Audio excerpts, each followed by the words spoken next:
Bon, comme ceux qui étaient là la semaine dernière peuvent le remarquer, il y a un petit peu moins de monde et je ne suis pas étonné parce que les adhérents que j'ai vus lorsque je leur ai parlé de cette conférence, il y en a encore beaucoup qui ont dans l'idée, un petit peu comme après la Seconde Guerre mondiale, l'image que les instituts avaient de la BD, que c'est une distraction pour les cancres, que c'est pas un art majeur, etc.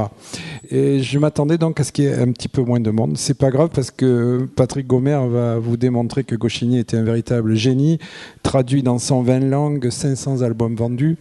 Et la BD a eu exactement le même parcours. Ceux qui suivaient mes cours sur l'histoire du jazz connaissent ma petite phrase favorite, c'est que la BD, le cinéma et le jazz ont eu le même parcours. C'est-à-dire qu'ils ont été considérés comme des arts mineurs, des distractions un peu pour les débiles, ou le cinéma pour les fêtes foraines, etc.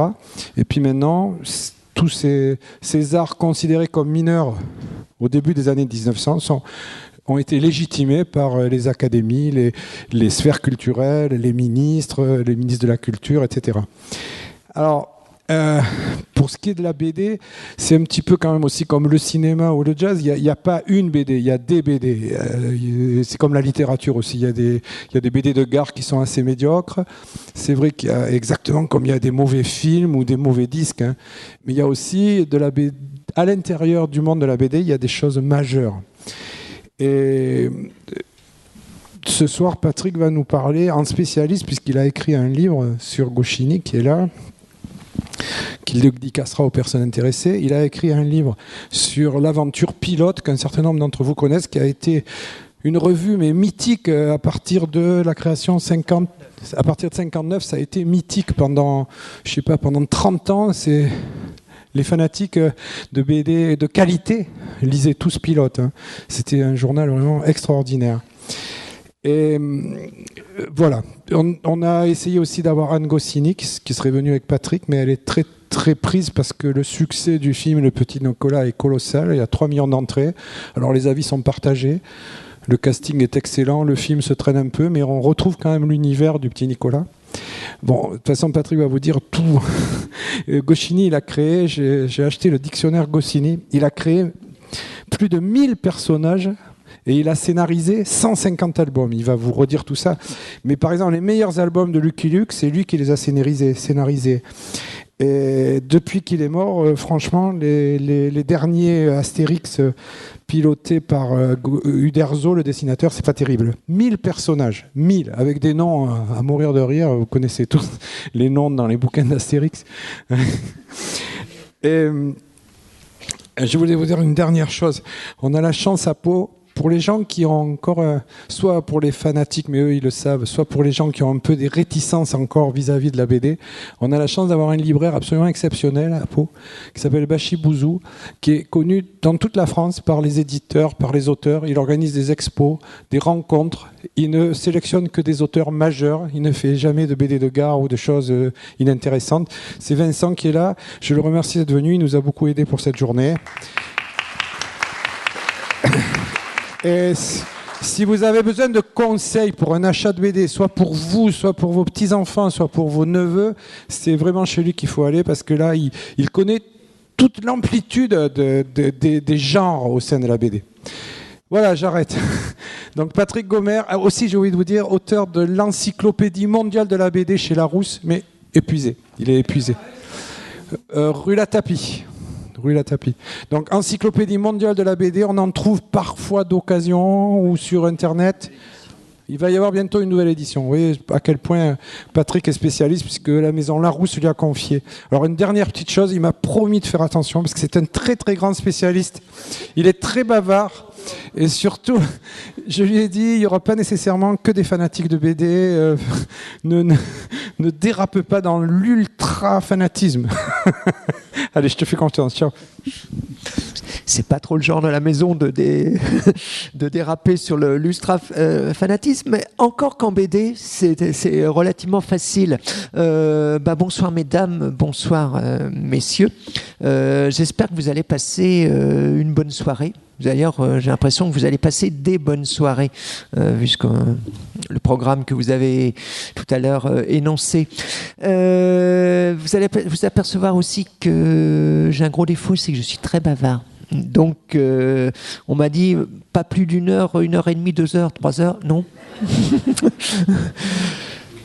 Et donc en fait, Pierre, effectivement, vous a dit un petit peu, à la fois le sujet, bien sûr, René Goscinny, quoi, hein, mais l'importance qu'il a pu jouer dans ce qu'on appelle maintenant un petit peu le 9e art, ce qu'on n'appelait évidemment pas comme ça lorsqu'il a démarré. Hein, je vous raconter un petit peu les débuts qui ont été plus la vache enragée que les succès internationaux qui suivront, hein, parce que c'est vrai que maintenant le nom de René Goscinny est plutôt associé ou à celui d'Albert Uderzo, donc avec la série Astérix, ou avec Pierre, vous l'avez expliqué, sur les albums de Lucky Luke, hein, donc notamment à mon avis, je suis tout à fait d'accord avec toi, les meilleurs épisodes de Lucky Luke, mais c'est également Le Petit Nicolas, même si ce n'est pas à proprement dit une bande dessinée, encore que je vous expliquerai qu'au départ c'était une bande dessinée. C'est également des séries comme Is No Good, etc.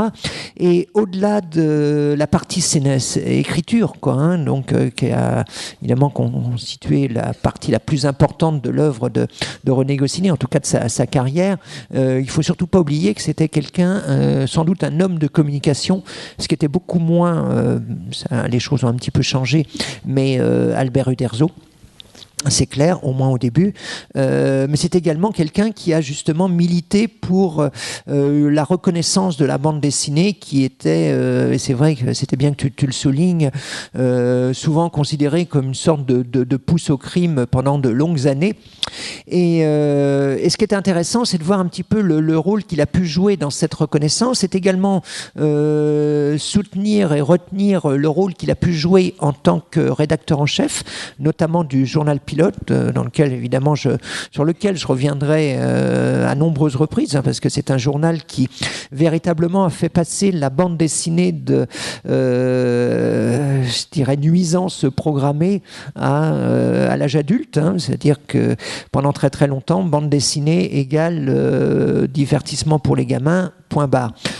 C'est pas aussi simple que ça, et vous apercevrez que si on gratte un petit peu, si on fréquente effectivement la librairie Bachibouzou, là on s'apercevra qu'il n'y a plus effectivement une bande dessinée, il y a des bandes dessinées, et on doit en particulier donc à René Goscinny. Donc alors pour en revenir un petit peu à René Goscinny, juste un petit mot, là, juste quelques petites notes comme ça. Son papa en fait était né à Varsovie. Sa mère était originaire d'un petit village d'Ukraine, donc étaient les deux habités par des communautés juives qui seront hélas rayées de la carte. Une grande partie de sa famille sera évidemment victime des pogroms, et ils émigreront très vite donc à Paris, donc en France. Ils auront deux garçons, donc un frère aîné, Claude, qui est décédé là il y a 2 ou 3 ans, qui n'était absolument pas dans la partie bande dessinée. Lui s'occupait de mathématiques, hein. J'ai vu tout à l'heure que vous parliez de calculettes. Les calculettes ne sont pas autorisées. Enfin, je ne sais pas, vous vous débrouillerez entre vous. Mais en tout cas, à l'époque, les calculettes n'étaient pas évidemment autorisées. Reste que le frère cadet, René Goscinny, lui, naît à Paris en 1926, le 14 août 1926. Très vite, son père en fait était un ingénieur chimiste. Selon la légende, enfin pas plus que la légende, c'est-à-dire qu'effectivement, il aurait assisté Pierre et Marie Curie, excusez du peu, quoi. Hein. Enfin, toujours est-il que c'était un chimiste plutôt doué. Moi, je sais que lorsque j'ai fait des recherches justement sur le livre que j'ai co-écrit, hein, j'ai bien co-écrit avec Anne Goscinny, sa fille, et surtout le regretté Guy Vidal, qui fut pendant de longues années le rédacteur en chef donc, du journal Pilote. Il se trouve que j'ai découvert en fait un traité. Alors je peux vous dire que moi la chimie c'est pas du tout ma partie, et que j'ai eu du mal même à comprendre le titre. Hein. Toujours est-il que ce qui est vrai, c'est qu'ils sont partis très vite en Argentine. Donc le papa a été nommé en Argentine. Donc là, nous sommes en 1928. Et à l'époque, disons que René Goscinny est issu d'un milieu, on va dire, plutôt privilégié à l'époque. Donc, il suit des études plutôt solides, plutôt bon élève.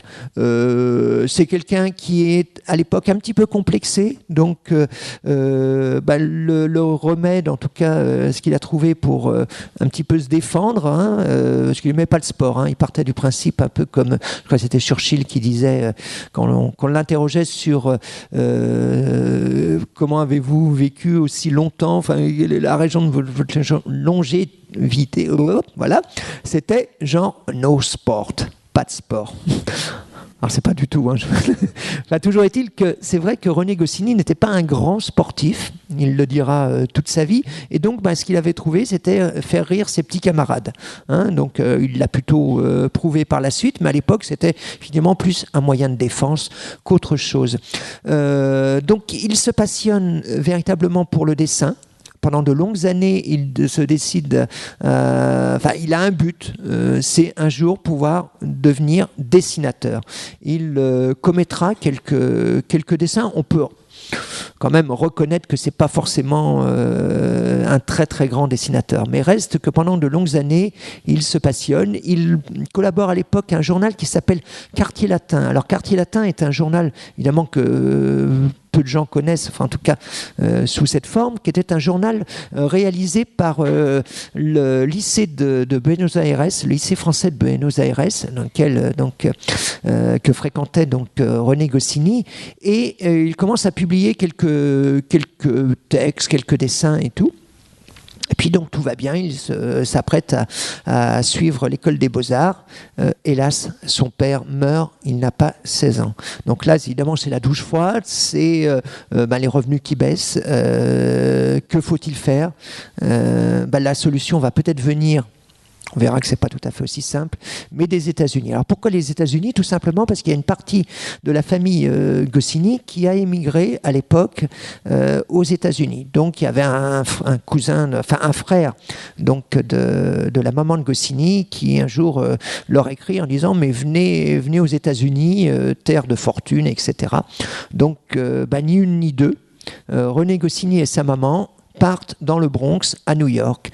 Et là, patatras, en fait, l'oncle avait plus envoyé une lettre par politesse plus qu'autre chose. Et donc, il se retrouve un petit peu le bec dans l'eau. Alors là, ça va être une période... Certains parlent de rêve américain. Là, ça ne sera pas vraiment le rêve américain. C'est-à-dire que René Goscinny, véritablement, est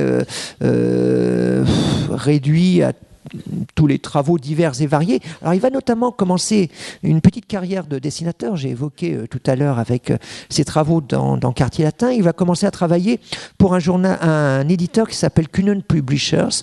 Manque de chance, l'éditeur fera faillite. Donc là, on peut dire que tout ça pas vraiment terrible au départ.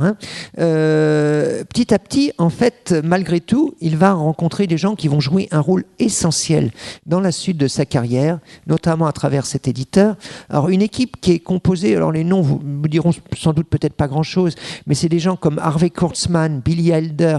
C'est à l'époque des gens qui travaillent, qui sont tout jeunes à l'époque, qui ont une bonne vingtaine d'années. Et leur but, c'est de renouveler un petit peu le comic book, la bande dessinée américaine. Donc, ils vont commencer un petit peu à réaliser, notamment pour un éditeur qui s'appelle EC Comics, énormément de bandes dessinées sur la guerre, sur le fantastique et tout. Et surtout, ils vont être à l'origine, mais ça viendra un petit peu plus tard, d'un journal que vous avez peut-être entendu parler, qui s'appelle Mad Magazine, qui est un journal satirique américain. Donc, bref, il se lie d'amitié avec ses auteurs. Il se lie surtout d'amitié avec des auteurs belges. Alors curieusement belges, tout simplement, c'est que juste après-guerre, il y a un certain nombre d'auteurs issus du magazine Spirou qui étaient partis, qui avaient immigré aux États-Unis. Alors parmi eux, il y avait notamment un qui s'appelait JG, qui est Joseph Gillin, un très très très grand dessinateur, qui est pour moi l'équivalent d'Hergé, le papa de Tintin. Reste que donc il rencontre JG, il rencontre surtout Maurice. Le Maurice, ça va être bien sûr le futur dessinateur de Lucky Luke. À l'époque, il dessine d'ailleurs depuis plusieurs années, puisqu'il a commencé en 1946. Bref, l'amitié entre René Goscinny et Maurice va pas se démentir, et va être jusqu'en années 76-77, ça va être une véritable complicité, même si à la fin, ça se gâte un petit peu.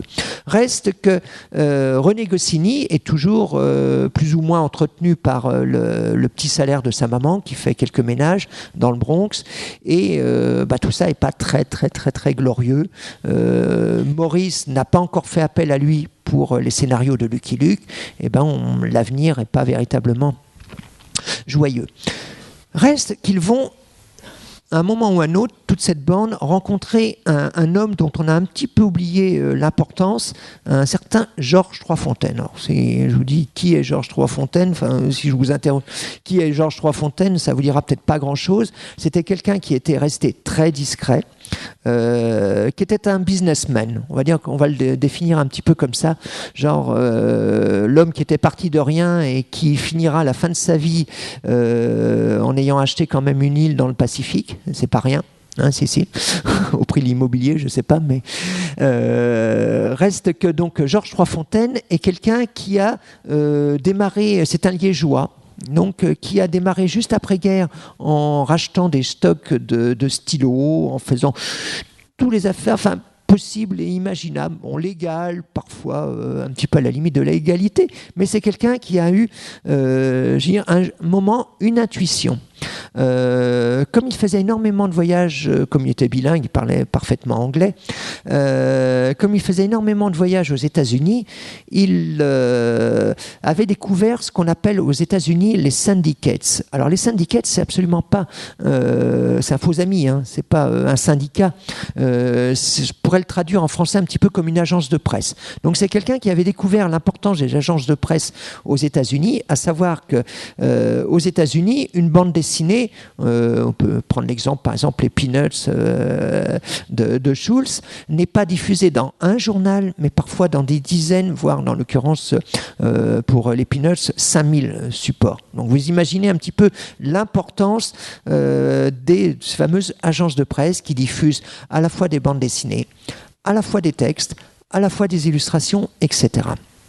Bref, il a l'idée, ce Georges Troisfontaine, de faire un petit peu l'équivalence en Belgique et un petit peu en France, ça viendra un petit peu plus tard, mais en Belgique à travers une agence de presse qui s'appelle, alors il faut faire ronflant à l'époque, le côté un peu américain, les Américains ont libéré donc l'Europe, il faut faire américain, c'est le rêve encore américain, il fait une agence de presse qui s'appelle la World Press, ça fait l'agence du monde, ça fait un petit peu ronflant.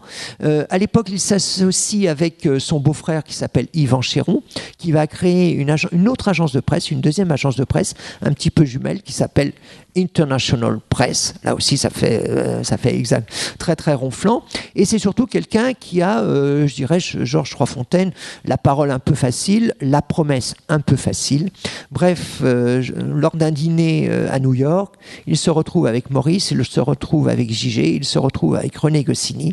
Il lui dit, écoutez, mon cher monsieur Goscinny, si un jour vous passez à Bruxelles, passez me voir, moi je vous trouverai du travail. Donc, ce qu'il oublie, enfin ce qu'il ne sait pas en tout cas, c'est qu'effectivement René Goscinny, il attend que ça. Du travail. Donc son éditeur vient de faire faillite, ses copains on suive d'autres voies, il se dit tiens, après tout j'ai encore un petit peu de famille à Paris, hélas très peu de famille, n'oublions pas qu'entre temps il y a eu la Seconde Guerre mondiale et qu'une grande partie de la communauté juive et en tout cas de sa famille sera exterminée. Reste qu'il a quand même encore quelques connaissances à Paris. Alors il réunit ses maigres économies, très maigres économies, on emprunte sans doute un petit peu à sa maman. Il prend le bateau. Alors très important parce que ce qu'il faut savoir, c'est que René Goscinny n'a quasiment jamais pris l'avion de sa vie. Il avait peur de l'avion et c'est surtout quelqu'un qui était passionné par les grandes croisières. Son rêve, c'était de pouvoir un jour faire des grandes croisières. Et on s'apercevra d'ailleurs que lorsqu'il aura un petit peu plus de moyens, son seul luxe, véritablement, ça sera de faire d'immenses croisières. Et c'est d'ailleurs là, mais c'est une autre histoire, où il rencontrera la maman d'Anne Goscinny, Gilberte Goscinny. Mais ne brûlons pas les étapes. Donc Georges Froidfontaine lui dit écoutez, venez me voir et je vous trouverai du travail. On en était là. Ni une ni deux, il prend le bateau, il arrive à Paris, il prend le train, 3h30 à l'époque, il arrive à Bruxelles, à l'agence de presse, et là, patatras, Georges Froidfontaine a évidemment complètement oublié l'existence de ce monsieur René Goscinny. À l'époque, ce qu'il faut savoir, c'est que donc l'agence de presse International Press, World Press, les deux sont plus ou moins dans le même local, se trouve, pour ceux qui connaissent un petit peu Bruxelles, place de Brouckère, c'est vraiment le Broadway entre guillemets bruxellois. C'est un quartier très vivant, très vivant la nuit. Et à l'époque, la World Press n'hésite pas carrément à faire le premier journal lumineux. Vous imaginez, à l'époque, nous sommes au seuil, oui, précision, nous sommes au seuil des années 50. René Goscinny partira des États-Unis véritablement en 1951.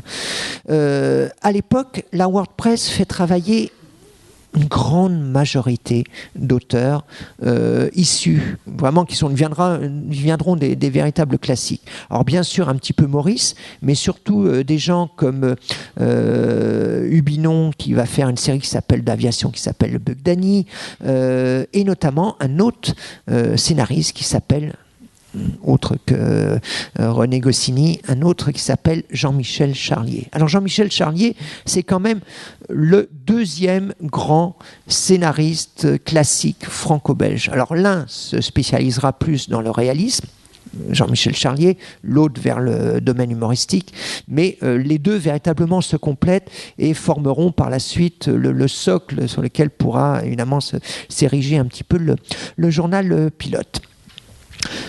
Bref, Jean-Michel Charlier, à l'époque, est un petit peu l'homme à tout faire de Georges Froidfontaine. C'est quelqu'un qui multiplie déjà les productions, qui travaille beaucoup pour le journal de Spirou. Donc, je vous ai parlé notamment de cette série Bug Danny, mais il fera aussi La Patrouille des Castors. Enfin, il en fera comme ça 10 ou 15. Je vois, il y a des gens qui acquiescent. Donc, il produit évidemment énormément. Ce qu'il faut savoir aussi, c'est que Georges Froidfontaine, à l'époque, s'occupe aussi d'autres supports qui n'ont rien à voir avec la bande dessinée, mais qui sont d'une part Bonne Soirée. C'est pour ça que quand je souhaitais Bonne Soirée, c'était un petit peu un clin d'œil, mais ce fameux journal qui continuera, qui sera notamment spécialisé dans la presse féminine, mais qui accordera énormément de place à la bande dessinée. Et il s'occupe également d'un autre journal des éditions Dupuis qui s'appelle Moustique, etc. Donc à l'époque, plus d'autres productions qui sont publiées à un rythme plus quotidien. Bref, je dirais qu'une grande partie de la bande dessinée belge passe par l'intermédiaire de la World Press, International Press. Au moins, tout le versant un petit peu, je dirais, Spirou. Il y a aussi l'autre versant Tintin, mais c'est une autre histoire. Pour en revenir au malheureux Goscinny, Georges Froidfontaine a bien sûr, d'une part, oublié l'existence de René Goscinny. René Goscinny, il arrive plein d'espoir. Il a dans son carton à dessin, une bande dessinée un petit peu policière qui s'appelle Dick Dix, qui, il faut bien l'avouer, n'est pas d'un haut niveau artistique. Je vous ai expliqué que ce n'était pas un grand dessinateur. Il avait quand même réussi à faire une bande dessinée policière qui se déroulait à Manhattan, dans laquelle il n'y avait quasiment pas de voiture. Donc ce qui était quand même pas mal. Hein. Bel effort. Reste que notre ami Froidfontaine n'est absolument pas convaincu du génie, s'il l'avait su. Trop tard, mais bon, du génie de René Goscinny, et donc charge un petit peu notre ami Jean-Michel Charlier de se débarrasser un petit peu de l'opportun. Sauf que Jean-Michel Charlier commence à lire ce fameux Dick Dix et se dit, tiens, bon, d'accord, c'est peut-être pas bien dessiné, mais il y a déjà un rythme. Et puis après tout, nous sommes à la recherche de nouveaux talents. Après tout, pourquoi pas? Qu'est-ce qu'on risque? On peut peut-être, Georges, ils étaient originaires tous les deux de Liège, donc ils se connaissaient très bien. Georges, peut-être pourrais-tu engager ce jeune homme? À l'époque, René Goscinny, évidemment, est encore tout jeune homme. Donc, pourquoi pas? Ah, et après tout, j'ai une idée. Lui souffle Georges Troisfontaine. J'ai envie d'ouvrir une agence parisienne, une antenne de la World Press International Press à Paris. Pourquoi pas lui confier la charge, après tout, pourquoi pas. Et première mission d'importance, ça va être d'aller récupérer un certain nombre de pages. C'est un tout jeune dessinateur qui, à l'époque, s'appelle Albert Uderzo.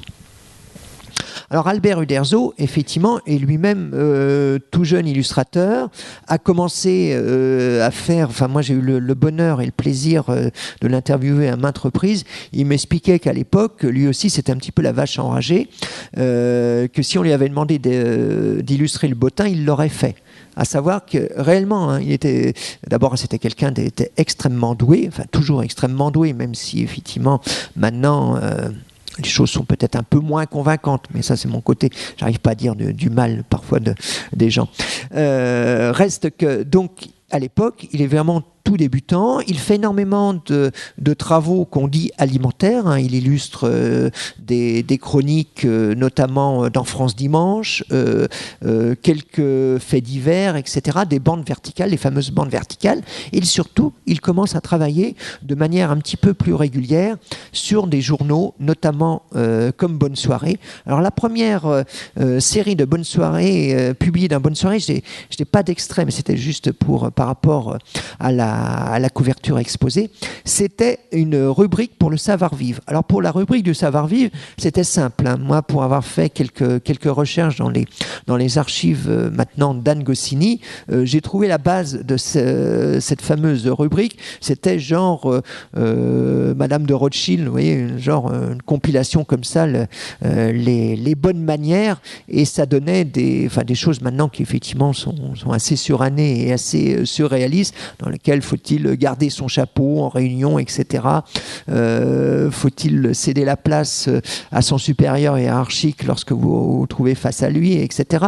Enfin bref, tout ça n'est pas très glorieux, mais enfin bon, il faut bien manger, comme on dit.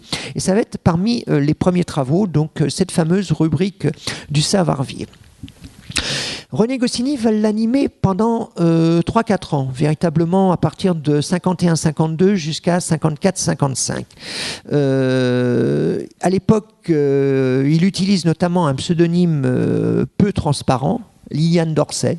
Si vous retrouvez des vieux numéros de Bonne Soirée, vous allez vous apercevoir quelques textes de la fameuse Liliane Dorset, et qui d'ailleurs se prolongera bien après le départ de René Goscinny, parce qu'on m'a raconté que cette Liliane Dorset était notamment utilisée, enfin en tout cas sa signature était utilisée par un certain Pierre Desproges, qui à l'époque démarrait.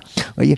Et donc à l'époque, donc, effectivement, il fait cette fameuse rubrique du savoir-vivre, et tout ça s'interrompra le jour où une dame, on va dire de la haute société, envoie une lettre à Bonne Soirée, et en demandant, bon, lors d'un dîner un petit peu officiel, vous avez un général, vous avez effectivement tel notable, telle personnalité. Évidemment, quand on fait des dîners, c'est toujours avec des notables et des personnalités, c'est bien connu.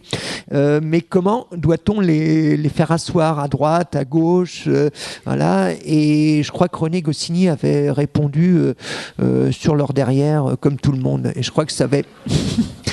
Ça n'avait pas plu, ça avait en tout cas sonné le glas de sa collaboration à Bonne Soirée. Reste que la complicité, donc en fait, de Bonne Soirée, enfin, en tout cas, les premiers travaux de René Goscinny et de Bonne Soirée vont se traduire d'une part par cette rubrique, également par une autre rubrique qui est une sorte de ce qu'on appelle aux États-Unis un soap opera, quoi. Hein. C'est vraiment une histoire un petit peu romance à l'eau de rose, une sorte de bande quotidienne, en l'occurrence bande hebdomadaire, illustrée par un certain Martial et qui s'appelle Sylvie. Alors qui a connu, enfin moi, je fais partie de cette génération où l'album ce qui n'est évidemment pas le cas. Là, on a notre libraire en face maintenant qui croule sous les nouveautés ouvrages. Mais à l'époque, les albums étaient assez exceptionnels. Hein. On avait d'abord, c'était très cher. Moi, je sais que moi qui suis issu d'un milieu très modeste, je peux vous dire que l'album, on en avait un à Noël qu'on avait des bonnes notes, et comme c'était pas toujours le cas, c'était pas si évident. Et donc, c'était surtout la presse quotidienne ou hebdomadaire. Et en tout cas, par exemple, un journal comme Bonne Soirée, moi, je sais, a été très formateur. C'est-à-dire que j'ai découvert énormément de choses. Tout à l'heure, nous évoquions à la fois Bonne Soirée, mais il y avait aussi Femmes d'aujourd'hui. Des journaux comme ça qui publiait énormément de bandes dessinées. Donc il va commencer un petit peu à travailler sur une bande dessinée un petit peu secondaire. Hein. Là, c'était bien avant Astérix, vous imaginez, illustré par Martial. Il va commencer là, alors ça va être son premier un petit peu coup de pouce important. Il va commencer à travailler effectivement sur la série Lucky Luke. Entre-temps, donc, Maurice, lui, a quitté les États-Unis, plus ou moins échaudé, revient sur Bruxelles, commence, à connaître un véritable succès. Enfin, déjà, Lucky Luke, dès ses origines, était plutôt un succès d'estime, mais à partir du seuil des années 50, ça devient en tout cas, une des bandes dessinées de référence de l'hebdomadaire Spirou. Ce qu'il faut savoir, c'est là aussi un petit détail. Nous sommes là vers les années 1954-55. À l'époque, bon là, c'est une reproduction... une intégrale de Lucky Luke qui vient de sortir, que vous pouvez effectivement trouver, qui est réédité récemment. Vous voyez, là, le nom, c'est Maurice et Goscinny, s'étale en gros. Ce qu'il faut savoir, c'est que si vous feuilletez les numéros de Spirou de l'époque, vous avez la mention Lucky Luke, vous avez mention Maurice, et la mention de Goscinny est absolument inexistante. À savoir que le statut véritablement légal, en tout cas de reconnaissance, le scénariste n'existe pas. C'en est à tel point que j'ai cette petite anecdote que m'avait raconté un illustrateur qui s'appelle Tibet, qui a fait une série qui s'appelle Ricochet, qui un jour fait appel notamment à la fois un petit peu à René Goscinny, mais un petit peu aussi à Greg, et un jour se retrouve dans un bureau de Raymond Leblanc, qui est le fondateur de Tintin, et lui dit, écoutez, ce qui serait bien, c'est que quelque part, on puisse mentionner quand même le nom du scénariste, parce que malgré tout, pour reprendre les mots de Goscinny, une bonne bande dessinée, c'est une bonne histoire, une bonne histoire, une bonne histoire. Hein. Donc, voilà. Ce qui est vrai. Hein. Bon, le dessin, bien sûr, est important, mais s'il n'y a pas d'histoire derrière, ça s'effondre finalement assez vite comme un château de cartes. La réponse de Raymond Leblanc, qui était le directeur à l'époque du journal Tintin, lui avait dit, écoutez, j'ai déjà... Excusez-moi l'expression, je mets des guillemets. Hein. J'ai déjà des emmerdes avec un auteur, j'ai pas envie d'en avoir avec deux auteurs. Ça a été sa réponse. Ça en était resté là, et puis petit à petit, finalement, à la fois Greg, à la fois René Goscinny avaient petit à petit réussi à imposer la mention de leur nom, tout simplement de leur nom, en tout cas dans les hebdomadaires. Reste que ça va être effectivement les premiers épisodes de Lucky Luke, qu'il va mener de 1955 jusqu'à sa disparition en 1977, avec le succès que l'on sait. C'est quelqu'un qui, dès le départ, a envie, par exemple, notamment comme il expliquait un jour qu'il avait un de ses plus grands plaisirs, c'était de mettre en scène des imbéciles. Il adorait les imbéciles. Et là, en l'occurrence, l'idée, c'était effectivement de mettre en scène, c'était quelqu'un brillantissime, donc, qui adorait d'autant plus les personnes qui se prenaient un petit peu au sérieux. Et un jour, lui avait dit à Maurice, mais ce qui serait pas mal, c'est de mettre en scène les personnages là, qui sont quand même très graphiques, que sont les Dalton, les fameux Dalton. Il dit, ah ben oui, mais je viens de les faire mourir dans l'épisode. Effectivement, il dit, mais qu'à ça ne tienne, j'ai une autre idée. Effectivement, c'est comme ça que sont nés les fameux cousins Dalton, que vous pouvez retrouver maintenant. Reste que donc la première grande série de René Goscinny, ça va être bien sûr Lucky Luke, dans le journal Spirou. Ça va être également au départ, mais alors là c'est vraiment du succès d'estime, plusieurs séries illustrées par Albert Uderzo. Alors juste un petit mot quand même sur Albert Uderzo. Je vous ai expliqué effectivement qui au départ il faisait un petit peu énormément de travaux alimentaires, hein, ça c'est évident, mais c'est surtout quelqu'un qui avait un graphisme absolument exceptionnel. C'est-à-dire le souci, c'est qu'on pourrait presque dire qu'il est un petit peu trop en avance. À savoir que pendant très très longtemps, on a estimé que le graphisme d'Uderzo, ça paraît effectivement maintenant assez énigmatique, mais reste qu'à l'époque, on disait le dessin d'Uderzo est trop américain. Voilà. Alors c'était dû aussi le fait qu'à l'époque, il adorait la bande dessinée américaine, et également d'autres auteurs comme Calvo. Et à l'époque, il signait du diminutif de Al, non pas Albert, mais Al Uderzo. À l'époque, il commençait à faire énormément de séries, alors à la fois en langue française, en néerlandophone. N'oublions pas que la Belgique, à l'époque, est toujours néerlandophone, mais publiait toutes les bandes dessinées de la World Press International Press, donc dans les deux langues. Là que vous avez une bande dessinée secondaire d'Albert Uderzo, un de ses premiers travaux, qui s'appelle Géance Pistolet. Bref, tout ça, c'est plutôt un succès d'estime, mais bon, ça casse pas, comme on dit, trois pattes à un canard. Le petit souci, c'est que tout ça, finalement, est très, très, très mal payé. Alors, juste détail concernant les fameuses syndicates à l'américaine. À l'époque, une agence comme ça payait un forfait. Alors un forfait, pour vous donner une petite idée en euros, hein, moi j'avais calculé à peu près ce que ça a donné en euros, à l'époque ça faisait à peu près l'équivalent maintenant de 25 à 30 euros. C'est-à-dire que pour 25 ou 30 euros, l'auteur devait faire une page. Si le dessinateur décidait, qui était considéré comme l'auteur, j'ai expliqué un petit peu le statut du scénariste qui était inexistant à l'époque. Si le dessinateur décidait de faire appel à un scénariste, pourquoi pas, mais il le faisait sur ses deniers. Alors vous imaginez, sur 25 euros, le temps qu'il faut faire pour une page, vous imaginez la production qu'il fallait effectivement. Et il ne faut pas oublier qu'à l'époque, Albert Uderzo descendait ses 4 ou 5 pages par semaine. Il faisait ses séries Géant Pistolet, il faisait une autre série qui s'appelait Belois. Par la suite, il fera une autre série qui s'appelle Papa. Série qu'il avait au départ envisagé de publier sur le marché américain, sauf qu'une histoire de petit Indien sur le marché américain, ça n'a absolument pas marché. Comme quoi, nul n'est prophète, en tout cas dans son pays. Un petit mot quand même sur la première rencontre entre Albert Uderzo et René Goscinny.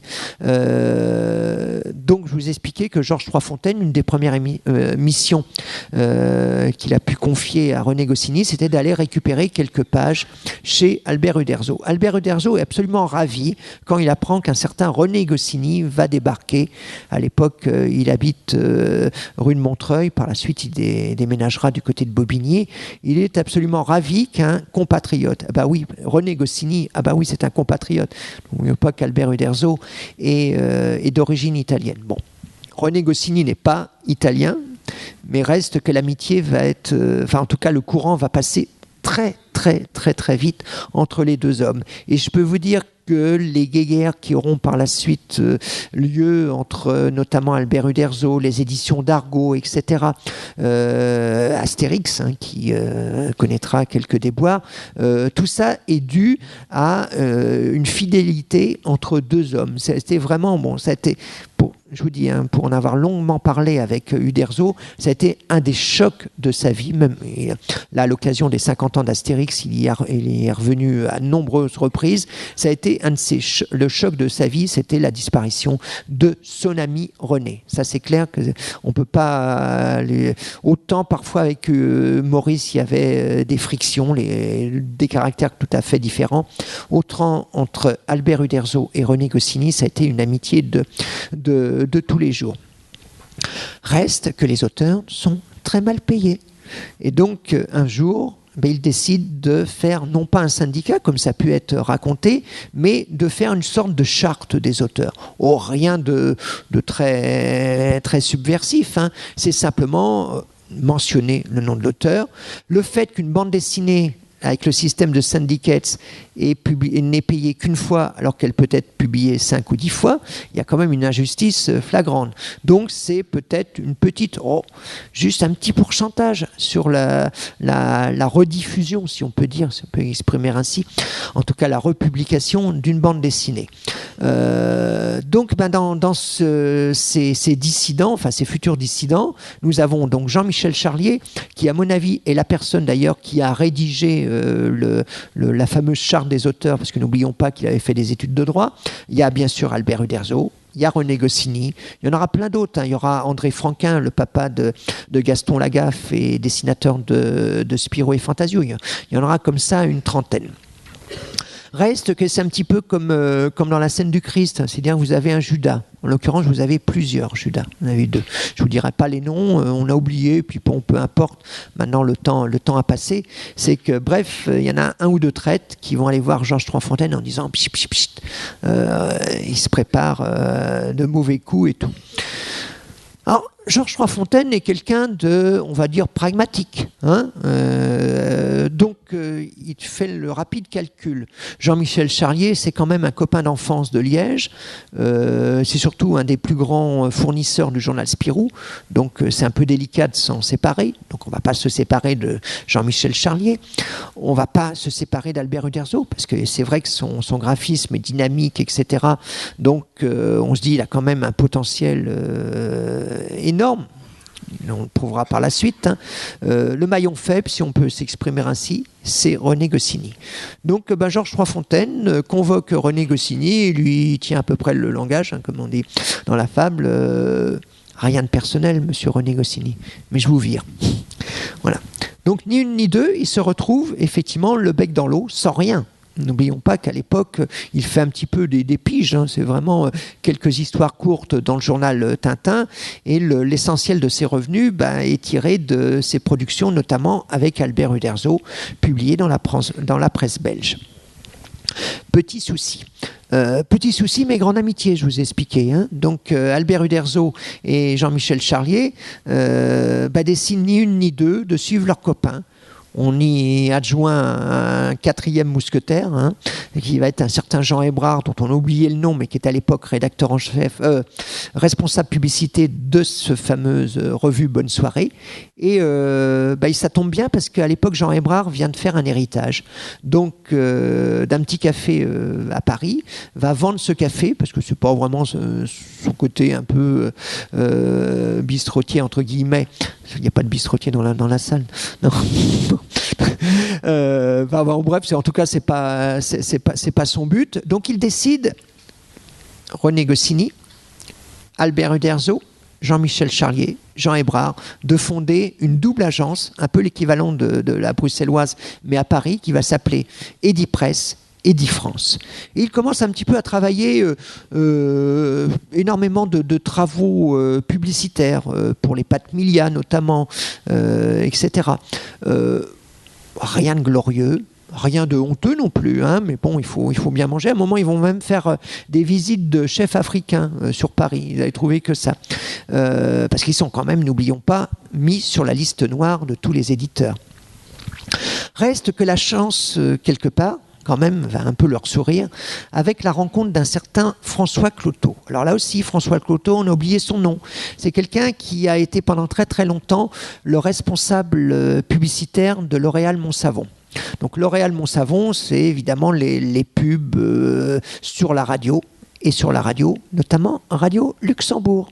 Et donc, le lien va se faire petit à petit, et l'idée, surtout, va germer d'un journal qui, petit à petit, pourrait se supplanter, enfin, en tout cas, supplanter les deux grands supports que sont Tintin et Spirou, et qu'on pourrait appeler, alors là on est en train de réfléchir, qu'est-ce qu'on pourrait faire? Ah oui, tiens, on pourrait faire un journal qui s'appelle Rodolphe. Et pourquoi on l'appellerait Rodolphe? Tout simplement que le fils de François Cloteau s'appelle Rodolphe. Bon, jusque-là, c'est une bonne raison, mais bon, ça suffit pas. Oui, mais n'oublions pas qu'à l'époque, le jeune Rodolphe est une vedette, c'est un petit garçon, la vedette de spots radio, sur Radio Luxembourg, notamment le shampoing DOP. À l'époque, il fait DOP, DOP, DOP, et comme ça, c'est vraiment une vedette, non mais vraiment une vedette incontestée, et incontestable. Mais finalement, Rodolphe, en tout cas, le titre tombera à l'eau. Lui va bien, merci. Et petit à petit, va germer l'idée d'un journal qui pourrait s'appeler Pilote. Pilote, ça avait été évidemment créé en 1959. Mais on n'en est pas tout à fait là. Voilà. Entre-temps, là, vous avez une petite image.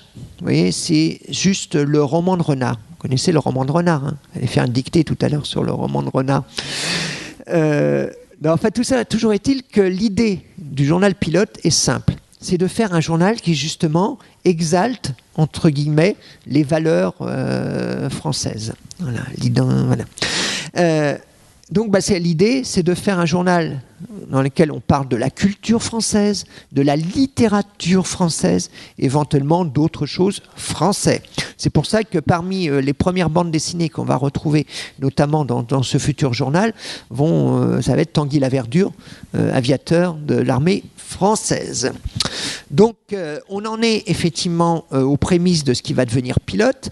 Là, on se retrouve effectivement à Bobigny. À l'époque, Albert Uderzo habite dans un petit HLM tout modeste avec 2 pièces. Leur fille Sylvie vient de naître.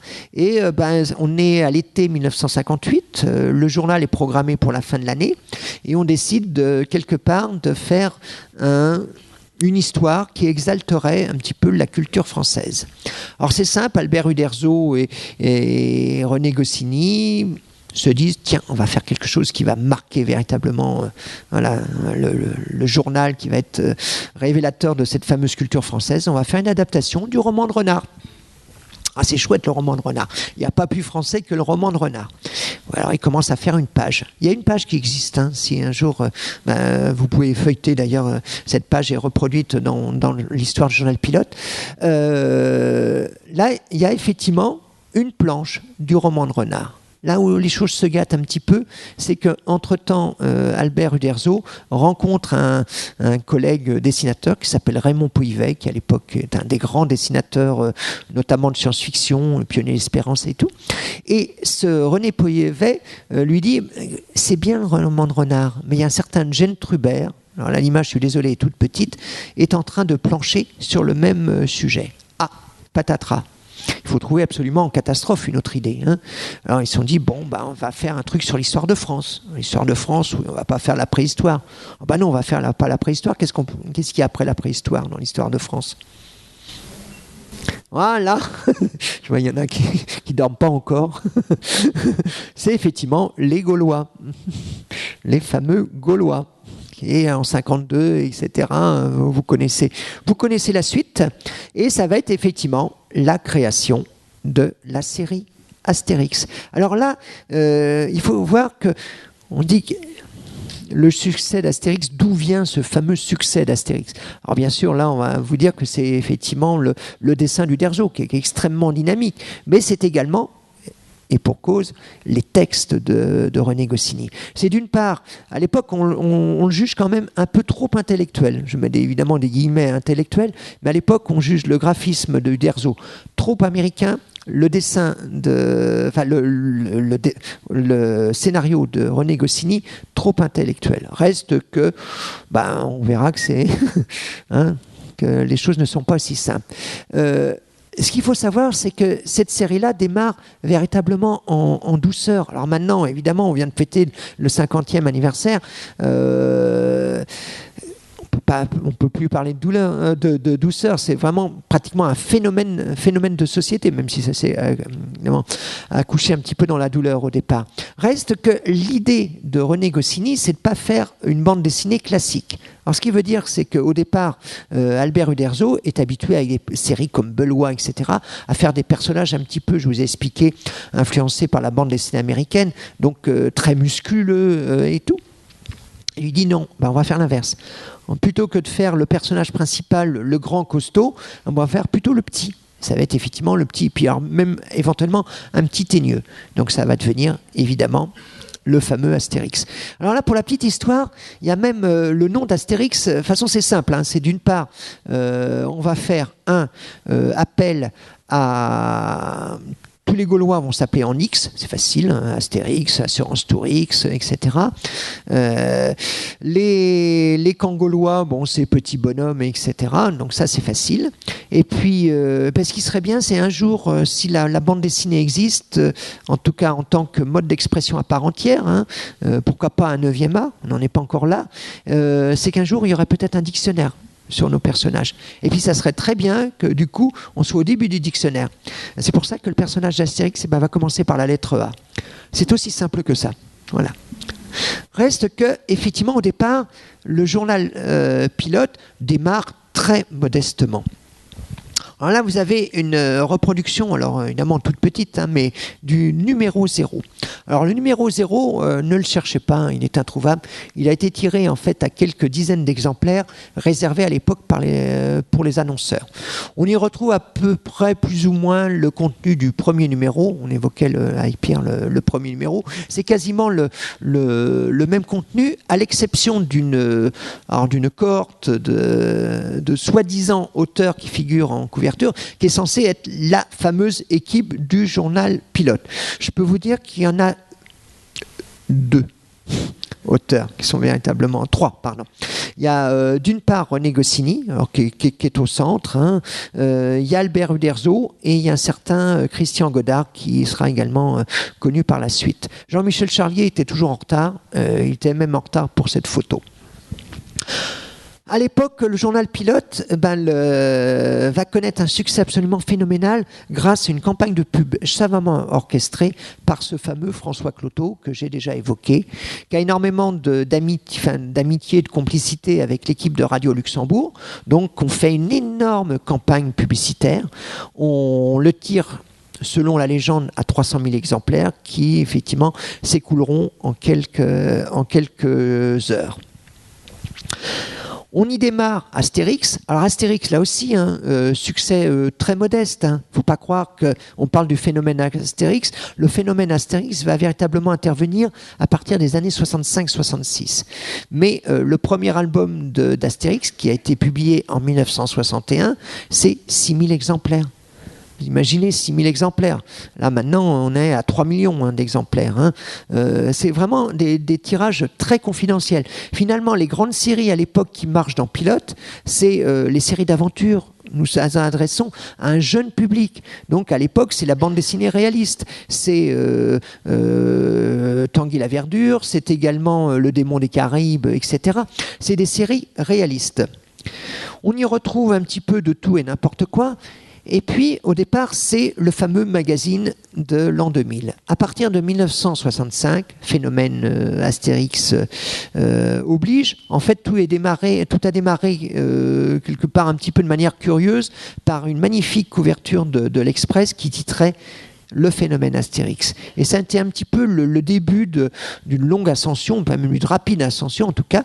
Et finalement, on rebaptise le journal Pilote le journal d'Astérix et Obélix, parce qu'entre-temps, Pilote est un journal qui a, comme on dit, vécu plusieurs vies. Alors, au départ, c'est un journal qui privilégie, c'est pas uniquement un journal de bande dessinée. On y retrouve bien sûr de la bande dessinée, mais on y retrouve énormément de reportages sur le sport, etc. On y retrouve, par exemple, un footballeur comme Raymond Coppa. On y retrouve Ribière, qui est un coureur cycliste de l'époque. Beaucoup de journalistes de Radio Luxembourg, mais tout ça coûte très cher. Au bout d'un an, le journal qui a été créé par Edipresse, Edifrance, Cloteau, etc., connaît des difficultés, est vendu pour une somme très symbolique aux éditions d'Argo. Et là, l'édition d'Argo décide de bouleverser un petit peu le journal de fond en comble. Là, nous sommes début des années 60. Début des années 60, on est même en 62. 62, le journal qui marche, c'est pas Pilote, c'est pas Harakiri, qui a été créé 2 ans plus tôt, c'est Salut les copains. Donc elle décide d'en faire un journal un peu yéyé. Hein, sauf que les personnes qui s'intéressent au yéyé à l'époque lisent Salut les copains, écoutent la radio, notamment Europe 1, mais en tout cas achètent pas Pilote. Ceux qui s'intéressent à la bande dessinée petit à petit se détachent du journal, et en 63, c'est la catastrophe. Il y a Georges Dargaud, donc le fondateur des éditions homonymes, appelle René Goscinny, appelle Jean-Michel Charlier et leur dit écoutez, ou vous prenez en charge le journal comme rédacteur en chef, ou on abandonne tout. Là, il n'y a pas trop le choix. Hein. Ce qu'il faut savoir, c'est que René Goscinny et Jean-Michel Charlier à la fois seront amis, mais ont des caractères complètement opposés. L'un est brouillon, Jean-Michel Charlier, l'autre est extrêmement ordonné, c'est-à-dire que là, surtout pas la mettre comme ça. Hein. C'était le bureau de René Goscinny, lui-même toujours tiré à 4 épingles pour vous décrire un petit peu le personnage. Et ont 2 conceptions en tout cas, auront deux conceptions de la bande dessinée radicalement différentes. Jean-Michel Charlier, lui, est encore dans le côté très classique Spirou Tintin. Donc beaucoup d'aventures, c'est lui qui amènera par la suite des séries comme Blueberry, le western Blueberry, etc. René Goscinny, si on regarde un petit peu son cursus, c'est il est né à Paris, à 2 ans, il est parti en Argentine, à 16-17, il est parti aux États-Unis, il a commencé à travailler avec des auteurs qui vont fonder Mad Magazine. Lui a une autre conception, on va dire plus proche quelque part du croquis, du dessin de presse, etc., du dessin spontané, en tout cas à l'opposé de la conception de Jean-Michel Charlier. Donc petit à petit, le journal d'Astérix et Obélix va, comme est sous-titré maintenant Pilote, va petit à petit s'ouvrir à une nouvelle génération d'auteurs. C'est la grande force de René Goscinny. C'est-à-dire que parallèlement aux séries qui évidemment vont asseoir sa réputation, Astérix, Lucky Luke, il y en aura d'autres. Hein. On a là l'exemple même à l'heure actuelle du Petit Nicolas. Alors ce qu'il faut savoir, le Petit Nicolas, quand je vous disais que c'est pas une bande dessinée, mais malgré tout ça aurait pu être une bande dessinée. Ce qu'il faut savoir, tout à l'heure je vous ai parlé de la WordPress, je vous ai parlé de Georges Troisfontaine. Il y avait un des supports de la WordPress, enfin en tout cas qui était fourni au niveau matériel fourni, c'était un journal qui s'appelle Moustique, et il y avait les premières pages du Petit Nicolas. C'est-à-dire que j'en ai pas pris d'exemple. Hein. C'est très difficile à trouver. Là aussi, il y en a quelques-unes de reproduites. Il a fait 13 planches. Enfin, en tout cas, Jean-Jacques Sampé, le dessinateur du Petit Nicolas, a dessiné 13 planches sur un scénario d'un certain Agostini. Agostini, c'est un pseudonyme de René Goscinny. Et puis, Sampé va s'apercevoir que finalement il n'est pas très doué pour la bande dessinée, en tout cas ça ne l'intéresse pas plus que ça, et ils vont laisser un petit peu tomber. En 59, ils vont reprendre le Petit Nicolas dans un journal que vous connaissez bien, qui s'appelle Sud-Ouest. Voilà.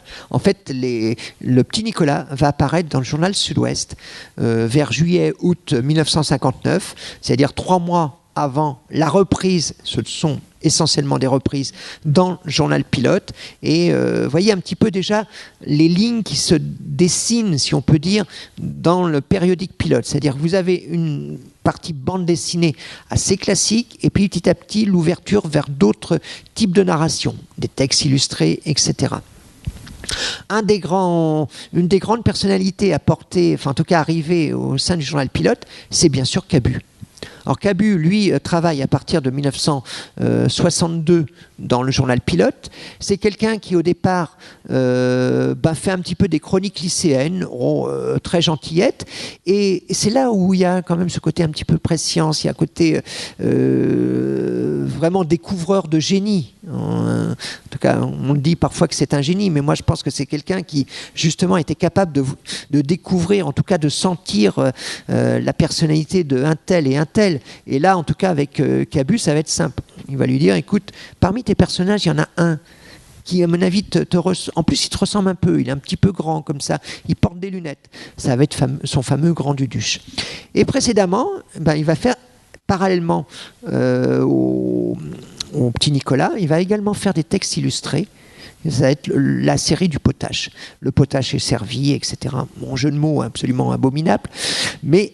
Et puis petit à petit, va laisser un petit peu voler de ses propres ailes Cabu. Ça va être aussi une de ses grandes forces, René Goscinny. C'est de pouvoir permettre à toute une génération de petit à petit mettre le pied à l'étrier, puis petit à petit les faire progresser. Parmi les grandes séries découvertes, à l'époque, c'est 1962, pareil, en même temps que Cabu, il est capable de faire une bande dessinée en apparence classique, avec des personnages comme Dilat Larat, etc. Donc la série Is No Good, qui est un des grands succès de René Goscinny, illustré par un monsieur qui s'appelle Jean Tabary. Et là aussi, son influence de la bande dessinée américaine, son goût un petit peu de la démesure, N'oublions pas qu'une série comme Les Dingos Dossiers, qui est devenue maintenant un des classiques de classiques, à l'époque, c'était pas aussi classique que ça. C'est-à-dire que lorsque la série est apparue au milieu des années 65, donc vers les années 60, en 1965, à l'époque, la plupart des auteurs de bande dessinée font des séries. C'est encore le cas d'ailleurs, mais les histoires complètes comme ça, un petit peu différentes d'un numéro à l'autre, finalement, n'existent quasiment pas. Reste que Marcel Gottlieb, la première fois qu'il rencontre René Goscinny, a, coup de chance pour lui, un carton à dessin avec une histoire complète qui s'appelle Le Gag. À l'époque, il se trouve que Pilote prépare un numéro spécial bande dessinée, donc ça s'insère complètement. Les deux hommes sympathisent, se trouvent énormément d'affinités, adorent la démesure, même si le côté René Goscinny se traduit pas forcément physiquement, c'est à la différence de Marcel Gottlieb qui lui à l'époque commence à porter des chemises à fleurs, etc. Je peux vous dire que René Goscinny ne portera jamais de chemise à fleurs. Il commence à travailler sur des histoires, les fameux Dingos Dossiers, et qui a la particularité d'être, je vous dis, ne pas véhiculer de personnages récurrents. C'est-à-dire qu'on a quelques personnages qui reviennent de temps en temps, mais globalement, c'est une rubrique. Pourquoi ? Tout simplement parce que Marcel Gottlieb est déjà occupé avec une autre série qui s'appelle Guéluron et qu'il n'a pas les moyens, le temps de créer deux séries. Donc ça va être les premiers Dingos Dossiers qui maintenant existent sous forme d'intégrale. Au bout de 3-4 ans, René Goscinny lui dit, écoute, t'es assez grand, t'es capable de faire ta bande dessinée tout seul. Moi je le vois, t'es capable de temps en temps, tu en fais d'ailleurs sur les Dingos Dossiers, je te laisse libre. Alors évidemment, Marcel Gottlieb, je peux vous dire qu'il m'a raconté qu'il avait la trouille de sa vie, que pendant 15 jours il n'a pas rendu de planche malgré les coups de fil incessants de son rédacteur en chef. Tout simplement il avait peur, et puis s'est lancé. Puis il a fait cette fameuse rubrique à braque, qui est un des grands classiques. René Goscinny va également faire appel à des auteurs qui sont complètement en dehors de l'esprit Pilote. Enfin, en tout cas, qui seront dans l'esprit Pilote, mais qui sont en dehors de la bande dessinée dite classique, en tout cas du Pilote des débuts. Et parmi les auteurs, il y a un certain Fred, qui est le créateur de Philémon, qui est un dessinateur d'une poésie, son œuvre est d'une poésie totale. C'est quelqu'un qui a démarré, n'oublions pas, comme dessinateur de presse, lui aussi, comme Cabu. C'est quelqu'un qui a travaillé aussi pour le journal Harakiri. Il en sera notamment le rédacteur en chef. Et donc, c'est vraiment quelqu'un qui a... qui est véritablement en dehors des canons classiques de la bande dessinée. Reste que le rêve de Fred, c'est pas forcément de travailler à Pilote. Son rêve, c'est de travailler à Spirou. Alors, il m'a expliqué une fois que à l'époque, comme Harakiri, ils étaient fort gentils, on était très libre dans Harakiri. Le seul petit souci, c'est qu'ils payaient pas. Donc, et oui. Donc, il fallait impérativement mettre du beurre, si on peut dire, dans les épinards. Donc, il va faire, évidemment, il va contacter le journal Spirou avec ses planches. Et je crois que le rédacteur en chef de l'époque lui a dit, écoutez, apprenez à dessiner.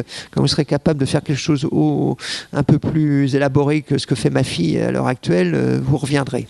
Ça ne plaît pas beaucoup à Fred, son ego est un peu blessé, et c'est pas grave parce que Pilote le prendra et lui donnera sa chance. Et ça va être ça pendant des années, c'est-à-dire qu'on va retrouver Fred, on va retrouver, alors moi ce dessin-là me plaît beaucoup, excusez-moi. Alors, je précise quand même que c'est un dessin qui a été fait au milieu des années 60. Hein? Il est pas mal quand même. Mais il y a toujours beaucoup de succès, je sais pas. En plus, là, depuis quelques mois, Mais ce qu'il faut savoir, c'est que ce dessin de Rézère, là aussi, Rézère, vous imaginez pas Rézère dans un journal comme Pilote. Enfin, je veux dire, on voit Rézère dans le journal Harakiri, mais pas forcément dans Pilote.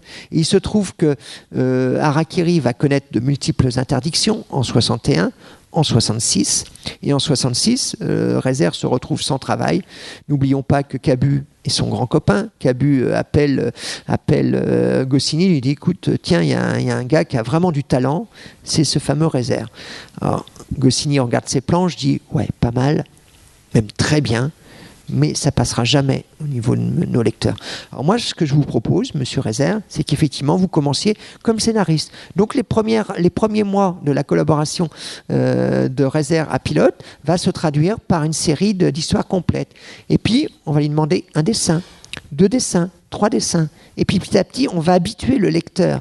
Et une des grandes phrases de René Goscinny, c'était d'une part, on ne suit pas les goûts du lecteur, on les devance. Et je crois que c'est vraiment l'une des grandes forces de René Goscinny, ça va être véritablement d'ouvrir le journal à des choses radicalement différentes, notamment à une jeune dessinatrice qui s'appelle Claire Bretéché, qui n'est pas tout à fait nouvelle, puisque Claire Bretéché va travailler avec René Goscinny dès 1962, ça c'est moins connu, dans un journal qui s'appelle L'Os à Moelle, un journal de Pierre Dac, avec notamment une bande dessinée qui s'appelle Facteur Rhésus. Mais je dirais sa première grande série, ça va être une série qui s'appelle Cellulite, le début de revendication de personnages féminins et le côté un petit peu abrasif de Claire Bretéché. Bon, par la suite, il va bien sûr se faire connaître par Les Frustrés. Petit à petit, donc, on fait appel également à des auteurs qui n'ont plus rien à voir avec l'univers de la bande dessinée enfantine. C'est notamment la création c'est l'apparition d'un dessinateur qui s'appelle Philippe Drouillet, qui a fait une série qui s'appelle Lone Sloan, qui a démarré très modestement au milieu des années 60 pour un éditeur pour adultes qui s'appelle Eric Losfeld, qui avait fait un premier album assez confidentiel et qui à l'époque n'hésite pas. D'abord, si un jour vous avez l'occasion, ou si j'ai déjà eu l'occasion de voir les originaux de Philippe Drouillet, c'est en gros 1,50 m sur 1 mètre. Enfin, j'exagère, mais c'est très très très grand. Évidemment, quand il arrive, en plus c'est quelqu'un qui a, on va dire, un peu d'énergie, on va le définir comme ça. C'est quelqu'un, lorsqu'il arrive à une rédaction, en fait est à la fois pétrifié parce que c'est un grand timide, mais cache cette timidité par de temps en temps, on va dire entre guillemets là aussi, un côté un peu grande gueule. La science-fiction, franchement, René Goscinny, c'est pas son truc. Il le dira d'ailleurs dans la préface de la première édition de Lone Sloan. Il explique que c'est pas son truc, que le dessin de Drouillet, à la fois il le trouve spectaculaire, mais c'est vraiment pas son truc, mais que c'est peut-être effectivement le goût du public et qu'il faut s'effacer de temps en temps, et ça va être véritablement une des grandes forces du journal. Reste que tout ça va être là dans 5-10 minutes, là on va faire une petite pause pour la question. Voilà, c'est que non mais je respecte, j'ai mon petit réveil. Il se trouve que là va y avoir quand même une fracture, une énorme fracture, qui est la fracture de 1968. Là, en 1968, à l'époque, tout le monde revendique pour tout et n'importe quoi. On est contre les patrons. Globalement, je résume, je caricature évidemment, mais c'est en gros l'idée dans l'air, c'est ça. C'est-à-dire à bas le patronat, à bas les chefs.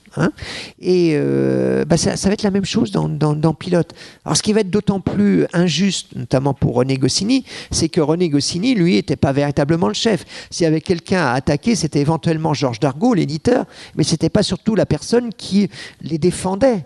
Parce que pour lui, c'était des copains, ou en tout cas c'était un rapport peut-être hiérarchique, mais c'était en tout cas des collègues. Donc René Goscinny l'a très très très mal pris. Le jour où, croyant assister à une réunion d'une fameuse bande de copains, pour reprendre l'expression qu'il y avait dans le journal Pilote, il se retrouve mis en accusation. À l'époque, nous sommes en mai 68. Mai 68, c'est la naissance de sa fille qui aurait pu être là, Anne. Il a autre chose en tête, faut bien avouer. Bon, simplement, ses copains lui disent de venir, il vient. Alors, il n'est pas content parce que malgré le succès qu'il a, il n'a même pas les moyens de trouver un taxi. À l'époque, il n'y a pas de taxi. Pas financièrement, il n'y a pas de taxi. C'est la grève. Donc il marche. Il va faire comme ça plusieurs heures pour arriver à un endroit où tout le monde va lui tomber dessus. En gros, suppôt du patronat, on veut changer le journal. Et évidemment, il tombe de haut, vous imaginez. Il repart furieux en disant « bande de petits cons », ces mots, j'abandonne tout, j'arrête la bande dessinée, point barre. Et puis, comme c'est quelqu'un qui n'hésite pas à se remettre en question, se dit, bon, finalement, j'arrête pas. Mais je vais faire mon journal. Et comme maintenant, Astérix est suffisamment connu pour que, de toute façon, ça soit moi le chef. Là, c'est à partir de là où, je dirais, de conseiller, d'amis, va devenir un côté beaucoup plus dictatorial. Et ça, c'est aussi un des côtés de Goscinny, on élude souvent dans les différentes hagiographies qui sont publiées sur René Goscinny. On dit tout est parfait, le génie et tout. Non, c'était quelqu'un sûrement qui aimait le pouvoir, surtout qui quelque part a souffert, quelque part, sans doute peut-être d'un complexe physique, etc. Et tout en étant brillantissime, tout en ayant énormément de succès. Donc à un moment, il dit, non, c'est moi le chef. Et moi, je vais faire un petit peu mon rêve, le journal que je veux. Non pas un journal pour enfants, non plus un journal pour adolescents, mais un journal pour adultes. Et ça va être la naissance des fameuses pages d'actualité, dans lesquelles vont se retrouver toute une génération d'artistes. Ça va être jusqu'en 69-70. 71... catastrophe. Il y a un article très important qui a été écrit à l'époque par un certain Noël Jean Bergeroux qui paraît dans la page politique, je dis bien politique et non pas culturelle, du journal Le Monde, où en gros il dit Astérix, là peut-être pas suppôt du patronat, mais en tout cas aux ordres de l'Élysée déjà. Hein. Donc évidemment, c'est la révolte, hein, on exige un droit de réponse, enfin bref. Mais tout ça va effectivement un peu plus fissurer l'espèce de, je dirais, fameuse bande de copains qui n'est plus évidemment une bande de copains, ça c'est clair, quoi, hein. Donc à partir de 1971, il y a GB, on ne l'a pas cité, mais c'est un des grands dessinateurs du journal Harakiri, Cabu, Rézère, les trois qui étaient quand même parmi les grands fournisseurs des pages d'actualité, partent chez ce qui va devenir Charlie Hebdo. Ça, c'est le premier point. 72, c'est alors là, le choc total, ça va être le départ de Nikita Mandrika, dessinateur du Concombre masqué, Gottlieb, Marcel Gottlieb, dont j'ai déjà parlé, Bretéché, dont j'ai déjà parlé. En fait, tout ça est parti de manière un petit peu rapide. Nikita Mandrika, qui à l'époque, on va dire, a tendance un petit peu, c'est l'époque qui veut ça, à abuser de produits licites, on va dire ça comme ça. Enfin, en gros, enchaîne pétard sur pétard. C'est quelqu'un qui, en plus, est en pleine psychanalyse. Donc les deux mélangés, vous imaginez ce que ça donne, un ego un peu dimensionné. C'est le plus adorable si un jour vous avez l'occasion de le rencontrer, c'est un amour, hein, Nikita. Mais bon, bref, à l'époque, il a, on va dire, la tête un peu enflée. Un jour, il fait une histoire. C'est l'histoire du concombre zen. C'est-à-dire, c'est un concombre, son personnage concombre masqué, je précise pour... sinon, ça peut vous égarer. Son personnage s'appelle concombre masqué. Concombre masqué est en train de regarder pousser un rocher. C'est-à-dire, c'est pas banal. Mais enfin, 8 pages dans lesquelles il regarde pousser le rocher, c'est un peu juste. Goscinny qui dit « J'aime bien le côté un peu expérimental, mais... j'ai un peu le respect des lecteurs, donc je passe pas votre histoire, monsieur Mandrika. Alors Mandrika, est furieux. Tout le monde se retrouve dans un des premiers festivals de la bande dessinée avant Angoulême qui s'appelait Lucca, Festival de Lucca. Et Mandrika discute avec Albert, non pas encore Bretéché, mais Marcel Gottlieb. Et il dit, t'as vu un peu mon chef-d'œuvre? Et l'autre, il dit, mais écoute, t'as qu'à l'auto-publier, t'as qu'à faire comme Crumb, une publication et tout. Ah oui, non, c'est une bonne idée, je pourrais faire cette histoire. Ah non, mais tu pourrais aussi faire des planches. Ah oui, pourquoi pas? Pourquoi pas? Et ça va devenir, effectivement, l'écho des savanes. Et ce qui est, au départ, une plaisanterie de potache. Ils font l'écho des savanes pour quelque part faire un truc un peu libre. Alors, l'écho des savanes, pour ceux qui ont feuilleté les premiers numéros, c'est scato, c'est porno, c'est des histoires, franchement, en 72, vous les passez maintenant, il y en a la plupart, par autocensure, voire par censure, on ne les passera pas. Hein, c'est aussi simple que ça. Et donc, c'est effectivement l'éclatement du journal pilote. Donc là, on va dire que c'est le début de la fin. C'est également l'arrivée aussi donc d'une nouvelle génération, 73-74, au sein du pilote. Là aussi, même chose. Là, ça va être quasiment la fin là. Hein. Enfin, je vous voilà. C'est l'arrivée d'un immense auteur, pour moi un des plus grands, mais sans doute un des plus difficiles, Jean-Claude Forest. Jean-Claude Forest, c'est, n'oublions pas, le créateur en 1962 et en album en 64 de Barbarella. Barbarella, c'est un immense phénomène de société. Gainsbourg chante Barbarella, Barbarella, garde tes bottines, etc.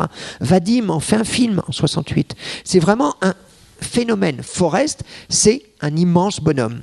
Il n'y a pas d'autre mot. C'est pas un gros vendeur, mais c'est un immense bonhomme.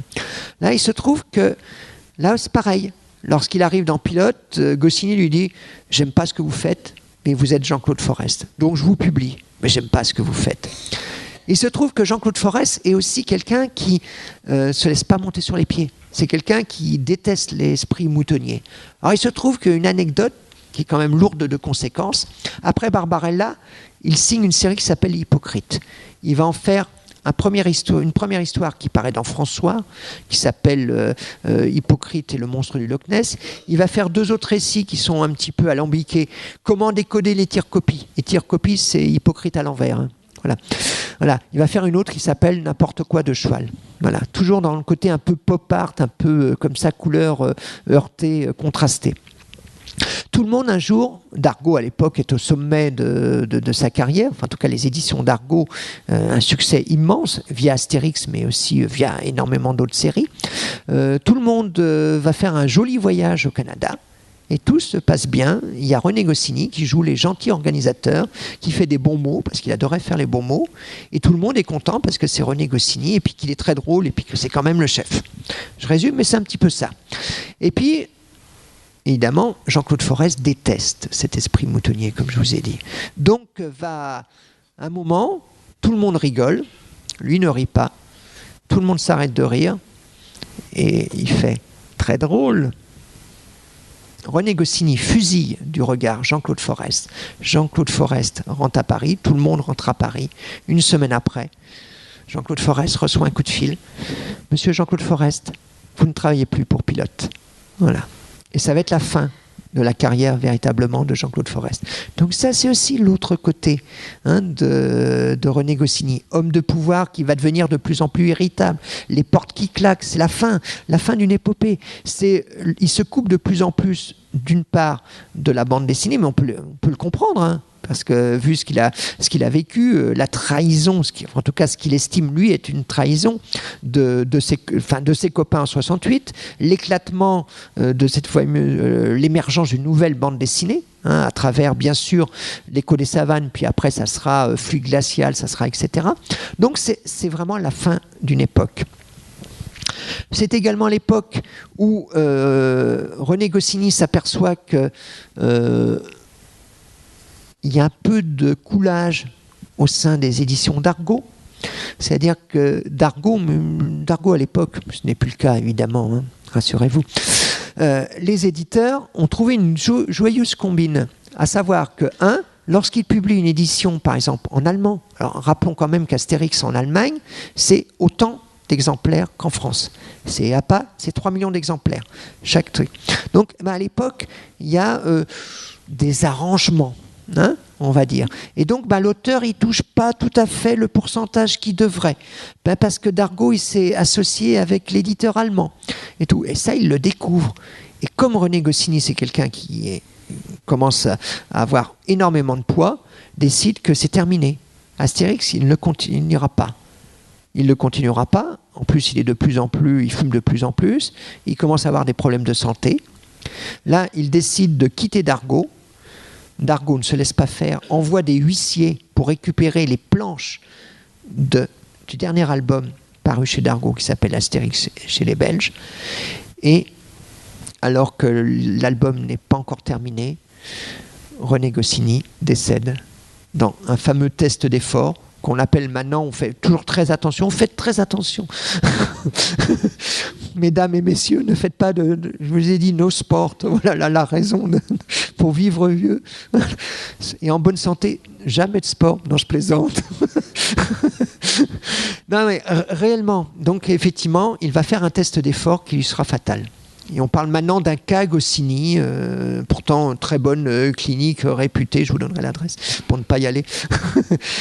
Voilà, donc hélas, fin d'une époque. Et je pense que si Goscinny était encore vivant de nos jours, il aurait sans doute peut-être abandonné la bande dessinée pour se consacrer essentiellement à la partie télévisée, à laquelle il commençait un petit peu à travailler, et cinématographique, puisqu'étant très copain avec notamment Pierre Tchernia, il a réalisé par exemple le scénario du Viager, entre autres, et le synopsis des Gaspard. Voilà. Fin d'une belle aventure.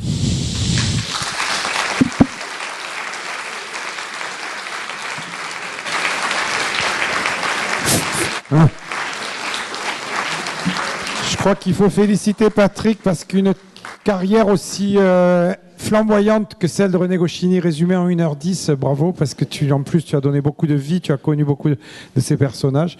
Je pense que la tradition, c'est qu'il y a un petit débat après. Voilà. Alors à propos de le test d'effort, Goscinny était un peu angoissé à l'époque, il ne voulait pas que des gens lui posent des questions, tout ça. Il avait fait ce test d'effort un samedi matin et l'équipe médicale n'était pas au complet. Et depuis, il est obligatoire qu'il y ait 2 cardiologues qui ont fait un test d'effort. Voilà. Là, il n'y en avait qu'un. Exactement, non mais réellement. Ça, ne dites jamais un cardiologue, mais Goscinny... Mais c'est une connerie, il n'y avait qu'un cardiologue, mais non, on est 2. Voilà. Donc, est-ce qu'il y a des personnes qui ont des questions ? Tu n'as pas parlé tu n'avais pas le temps, du fait qu'il trouvait les idées dans le Petit Larousse, dans les pages roses. Ah, tout à fait, dans les pages roses. Voilà. C'est-à-dire que quand, en fait, un jour, c'était surtout à l'époque, tout le courrier qui a été suscité par notamment la série Astérix, hein, c'était, alors il y a eu plusieurs linguistes et plusieurs latinistes qui lui ont envoyé des lettres en disant, écoutez, vous êtes trompé à tel et tel endroit, hein, formule latine. Alors, il expliquait page, mettons, temps du Larousse illustré. Parce qu'en fait, il n'a évidemment jamais étudié le latin, réellement. Il tirait toutes ces expressions des pages roses du dictionnaire. Mais je crois que pour en revenir un petit peu je dirais, l'importance du scénario de Goscinny, en tout cas la grande force, c'est effectivement de réussir à toucher à la fois le jeune public, c'est-à-dire en gros dans Astérix les bagarres entre Romains et Gaulois, évidemment je caricature mais c'est un petit peu ça, mais également les réflexions, enfin en tout cas tout le côté actualité. Hein, c'est-à-dire que quand on relit effectivement, par exemple Astérix et les Normands, c'est le phénomène yéyé. Chez les Bretons, c'est à l'époque le tournoi. Alors je peux citer 5 nations ou 6 nations. Vous connaissez mieux le rugby que moi. C'est ça. Donc ça a été vraiment la grande force, c'est de pouvoir mélanger en fait les référents, enfin être accessible en fait finalement à tous les publics. Et je vous dis également tout ce côté militant, hein, dans le sens du terme, magnifique du terme, pour un mode d'expression complètement libre. Je crois que c'était une des grandes forces. Et surtout, une ouverture d'esprit. D'autres, pour l'instant, j'ai pas de questions. J'ai répondu à la question que vous auriez pu me poser. Ah, pardon. Oui. Merci pour votre prestation qui était passionnante. Hein. Bon, moi, je ne suis pas un très grand consommateur de BD, mais bon. On vous donnera les 3-4 titres qu'il faut absolument lire de René Goscinny. J'ai quand même retrouvé pas mal de choses de ma jeunesse. Ma question a trait un petit peu au droit de propriété.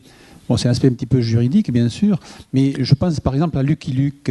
Donc, si j'ai bien compris, cette série est née donc avec Monsieur Troisfontaine, avec le Belge. Là, voilà, en fait, c'est une série qui a été créée par Maurice tout seul, oui, en 1946, 1946, oui, c'est ça, dans l'almanach 47 de Spirou. Voilà. Et donc, c'est Maurice, le créateur de la série Lucky Luke. Il se trouve que à partir de 55, donc Goscinny commence à y collaborer, mais de manière, je dirais, épisodique. Et petit à petit, chacun reconnaît que l'importance du scénario est quand même un peu dans le succès de la série, et ça va se rééquilibrer. Mais alors après, il y a des bagarres juridiques, effectivement, entre notamment la fille Goscinny sur la paternité, par exemple, d'un personnage comme Rantanplan. Alors le problème, c'est que Maurice n'est plus vivant, mais a toujours dit non, le personnage de Rantanplan, c'est moi qui l'ai inventé. Je me suis inspiré du personnage de Rintintin, le chien Rintintin. Donc voilà. Excusez-moi, je vous ai pas laissé. L'articulation que je n'ai pas comprise, c'est comment, quand il a quitté la maison belge, donc Monsieur de Trois-Fontaines, pour créer ses propres revues, pilotes, etc. Oui, tout à fait. Est-ce qu'il a amené Lucky Luke avec lui? Non, alors Lucky Luke, c'est resté la propriété de... Non, parce que Georges Trois-Fontaines n'était pas propriétaire de la série Lucky Luke, en ce sens où Lucky Luke était en fait une série créée avant la création de la World Press International Press, qui a été créée en 1951, et donc je vous ai dit, elle a été créée 3-4 ans avant. La série Lucky Luke a été créée 3-4 ans avant, dans le journal Spirou. Donc, à la fois, le World Press, International Press fournissait énormément de séries au journal Spirou, mais pas toutes. Et c'était en l'occurrence le cas pour Lucky Luke. D'accord. Alors, juste dans la continuité du registre juridique, là, où est-ce qu'on en est aujourd'hui avec tous ces problèmes Alors, avec sa fille, avec... les problèmes, c'est simple. Les problèmes, il n'y a plus de problèmes.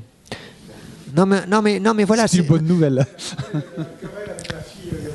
Voilà, c'est-à-dire que il y a plus de problème parce que je vous ai expliqué la disparition de René Goscinny, ça a entraîné plusieurs choses. D'une part, la fierté quelque part bien placée, moi je pense, d'Albert Uderzo, lorsqu'il a lu à la mort de son ami, imaginez le choc de son ami, et il m'a expliqué que pendant un an il a eu une dépression, parce que là vraiment c'était le choc, on lui a dit, il a lu, mais ça lui a pas plu du tout, Astérix c'est fini. Donc Astérix c'est fini, il a dit, mais attendez, moi je suis encore vivant. Donc il a décidé de continuer, parce que c'est un accord qu'il avait entre les deux, entre les deux hommes, à savoir que s'il y en avait un des deux qui survivait, l'autre pouvait être à même de continuer la série. Si Albert Uderzo nous avait quittés, je pense que René Goscinny était en droit juridique de le faire. Et ce qui va aboutir en 1979 à la création des éditions Albert René. Albert René, c'est simple, c'est Albert Uderzo et René Goscinny. Albert Uderzo, juridiquement, puisqu'on est sur le plan juridique, était tout à fait à même de faire tout, de tout le capital, sa maison à lui, point barre, 100% du capital. Par fidélité envers son ami René, a décidé de donner 20% du capital, en tout cas, il y a 20% du capital à, non plus René Goscinny, hélas, mais à Gilberte Goscinny, qui était encore vivante, et qui avait une fille, Anne. Premier point. Deuxième point, là, pour en venir à la deuxième grande série, qui est Lucky Luke. Lucky Luke se continue, pareil, chez Dargaud, au départ chez Dupuis, ensuite chez Dargaud. La rupture aussi pour les mêmes problèmes, création d'une série, d'un label qui s'appelle Lucky Comics. Lucky Comics, alors je ne vous rentre pas dans les détails, mais il y a des avocats à Jersey et tout, dans le capital, parce que Jersey on paye moins d'impôts. Voilà. Et puis, Lucky Comics est plus ou moins racheté par Dargaud, qui fait Lucky Productions. C'est une association. Donc, à l'heure actuelle, la série Lucky Luke, finalement, c'est le groupe Média Participation qui édite notamment Dupuis, Dargaud, Lombard, etc. Ça, c'est le premier point. Albert Uderzo continue à faire des nouveautés jusqu'à... Bon, d'abord, il y a un long procès qui, évidemment, va avoir lieu pendant des années entre Dargaud et Albert René. C'est-à-dire que Albert René continue à publier des nouveautés, mais l'idée de base, c'est de récupérer les 20 premiers albums jusqu'à Astérix et les Belges. Ça va être une longue bagarre de procédure. En premier point, Dargaud gagne. En deuxième point, en cassation, je crois que c'est Uderzo gagne. Troisième, effectivement, il regagne. Je ne sais pas forcément dans cet ordre. Toujours est-il qu'à la fin, Uderzo gagne. Alors, je peux vous dire que ça fait du dégât chez Dargaud. Ça représentait à l'époque un tiers des droits d'auteur. Voilà. Donc, les 20 premiers albums vont pas être réédités chez Albert René, mais chez Hachette, par le groupe Hachette, parce qu'il y a un accord entre Albert René et Hachette, et qu'il estime que la diffusion, la distribution, on pourrait en parler avec notre ami libraire Vincent, c'est très important, mais là, il se trouve que donc les albums à l'heure actuelle, les 20 premiers titres sont publiés chez Hachette. Il se trouve que parallèlement, il y a une bagarre. Et là, voilà, c'est la zizanie, un album comme ça d'Astérix qui s'appelle La Zizanie, mais c'est un petit peu ça, entre la fille Uderzo et le papa Uderzo. Et on a appris fin 2008, donc c'est encore très récent, fin 2008, que la fille Uderzo, qui était directrice générale des éditions Albert René, avait reçu une lettre de licenciement de son papa. Ouais. Donc, et en secret, bon, tout ça s'est décanté au début d'année, hein, février-mars 2009, Hachette, finalement, a pris, voilà, enfin, disons plutôt, Albert Uderzo et sa femme Ada ont vendu leurs parts à Hachette. Les parts détenues par Anne Goscinny ont été vendues à Hachette. S'entend, hein, ça ne veut pas dire qu'ils ne touchent plus d'argent. Hein. C'est-à-dire qu'ils ont vendu les droits sur les nouveaux albums et également, ce qui est très intéressant, les produits dérivés. Parce que, vous savez, la bande dessinée, c'est Astérix, c'est autant de pots de moutarde que d'albums. Donc, c'est des sommes gigantesques entre eux. Simplement, il y a encore une partie du capital d'Albert René qui est détenue, 20% précisément, par environ 20%, par la fille Sylvie Uderzo, qui a décidé d'attaquer, réattaquer, d'aller au prud'homme devant son père. Et tout ça, finalement, est assez tragique, parce que j'ai vu Albert Uderzo, là, il y a encore une dizaine de jours, au Festival de Saint-Malo, qui intervenait. Il a accepté de venir au Festival de Saint-Malo, en grande partie parce qu'il allait pouvoir rencontrer ses enfants, des enfants d'école. Parce que n'oublions pas que depuis la guerre entre la fille et le père, Albert Uderzo ne voit plus ses petits-enfants. Et je m'adresse à un certain nombre d'entre vous qui sans doute ont des petits-enfants. Je peux vous dire que c'est, à mon avis, le drame de sa vie. Et j'avais lu une petite intervention sur un blog où il expliquait que Albert Uderzo a peut-être plusieurs dizaines de Ferrari et un Mirage 3000 chez lui, mais que ses petits-enfants, il ne les voit pas, et que ce n'est pas forcément une réussite dans la vie. Voilà. Note un peu pessimiste, mais voilà. D'autres questions ? Là, on a parlé business, et c'est vrai que c'est assez détestable cette affaire entre Uderzo et sa fille, mais puisqu'on est à la fac, là, et d'ailleurs, Patrick va voir où je vais en venir, il n'a pas eu le temps d'en parler. L'œuvre de Goscinny a été étudiée dans de très très nombreux colloques universitaires et mes collègues des facs de lettres sont littéralement fascinés par le type d'écriture de Goscinny, etc. De Goscinny. Et Patrick vient d'un colloque, je crois que tu as participé à un colloque. Voilà, ça, ce qui était assez touchant. Oui. Oui. Et on a une collègue qui est là-bas aussi, une collègue de la fac de lettres qui est actuellement dans un colloque sur Goscinny. Voilà. Et ce qui était alors c'était à la fois passionnant, ça a eu lieu là il y a une quinzaine de jours à Bobigny. Et Bobigny, je vous ai expliqué, c'est là où a été créé il y a 50 ans, quelque part, virtuellement, puis après de manière réelle, le personnage d'Astérix et Obélix, enfin les personnages d'Astérix et Obélix. Et ce qui était très touchant, c'est qu'il y a eu une visite sur le site Actua BD, on peut en voir quelques images, d'Ada Uderzo, donc la femme d'Albert, et d'Albert, qui sont allés voir leur HLM, où a été créé, et il y a une plaque, qui a été posée avec, ici a été créé le personnage d'Astérix. Alors ce qui est amusant, c'est qu'il y a une plaque juste à côté, enfin, l'appartement à l'époque habité par le couple Uderzo, maintenant est habité par une famille immigrée d'origine africaine. Et sur la photo, il y a un petit gamin qui passe la tête par la fenêtre, et le petit gamin aurait dit, quand on leur a dit, mais pourquoi toute cette débauche de photographes, parce qu'il y avait la télé, enfin il y avait tout le monde, et il dit parce que ici a été créé le personnage d'Astérix. Alors, évidemment, le gamin il a dit, quoi, dans cette cité pourrie? Et ce qui est assez délicieux, c'est de voir que finalement, ce petit gamin d'origine immigrée, finalement, vit maintenant là à un endroit où, quelque part, René Goscinny est un gamin issu de l'immigration. Albert Uderzo est né Alberto Uderzo. Il n'a eu le droit qu'à l'âge de 3 ans, la nationalité française. Ça, je voulais pas me signaler. Et tout ça, c'est un merveilleux exemple d'intégration et justement de vivre ensemble et de vivre. Je crois que c'est le message qu'aurait aimé, je pense, diffuser René Goscinny. En tout cas, je crois que c'est une magnifique conclusion, à moins qu'il y ait une autre truc. On va remercier Patrick.